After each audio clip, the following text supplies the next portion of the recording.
పాత బస్తీలో సైదాబాద్ ఏరియాలో ఒక స్కూల్ ఉన్నది. అదే స్కూల్లో 2వ క్లాసు చదువుకుంటున్న మన ఒక హిందూ అదే అబ్బాయికి స్కూల్ మేనేజ్మెంట్ నువ్వు కలమా చదివి చూపెట్టు అని ఆ 2వ క్లాస్ అబ్బాయి పైన ప్రెషర్ వేసినారు. వాళ్ళ ఫ్యామిలీకి తెలిసిన తర్వాత ఆ స్కూల్ మేనేజ్మెంట్కి సవాల్ చేసినారు ఆ ఫ్యామిలీ మెంబర్స్.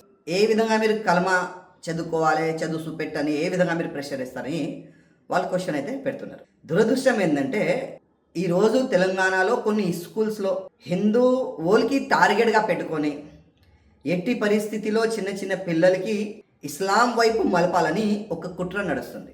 మేము ముందు నుంచి చెప్తున్నాం, తెలంగాణ హిందువులకి తెలంగాణ ప్రజలకి చెప్తున్నాం, పెద్ద కుట్ర నడుస్తుంది.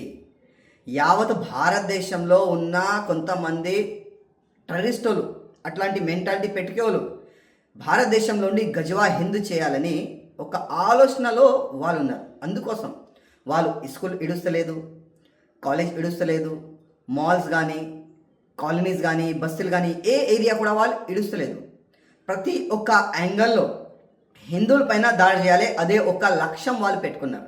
లవ్ జిహాద్ పేరు పెట్టుకొని కానీ ఈ గౌహత్య పేరు పెట్టుకొని కానీ ఎక్కడైనా హిందువులు ఒక గ్రూప్గా ఉంటే వాళ్ళపైన దాడి చేసే ఆ విధంగా కానీ అన్ని విధాలుగా తెలంగాణలో కొంతమంది రెచ్చపోతున్నారు. అందుకోసం మా జిల్లా కలెక్టర్ మేడం గారికి రిక్వెస్ట్ చేస్తున్నాం, ఇట్లాంటి స్కూల్స్ పైన మీరే చర్యలు తీసుకోవాలి. ఇట్లాంటి స్కూల్స్కి కొద్ది బ్యాన్ మనం చేస్తే, సీల్ చేస్తే ఇంకొక స్కూల్లో ఇట్లాంటి పనులు జరగదు. ఇట్లాంటి టీచర్స్కి కానీ ఇట్లాంటి మేనేజ్మెంట్ అధికారులకి కానీ సస్పెండ్ చేయాలి, కేసు బుక్ చేసి జైలుకి పంపించాలి.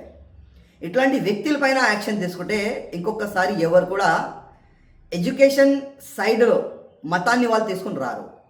కొద్దిగా మా ముఖ్యమంత్రి గారికి, జిల్లా కలెక్టర్ గారికి ఈ కేసుని మీరు పర్సూ చేసి వాస్తవం ఇది జరిగిందంటే వాళ్ళపైన చర్యలు తీసుకోవాలని నేను మా ముఖ్యమంత్రి గారికి, కలెక్టర్ గారికి రిక్వెస్ట్ చేస్తున్నాను.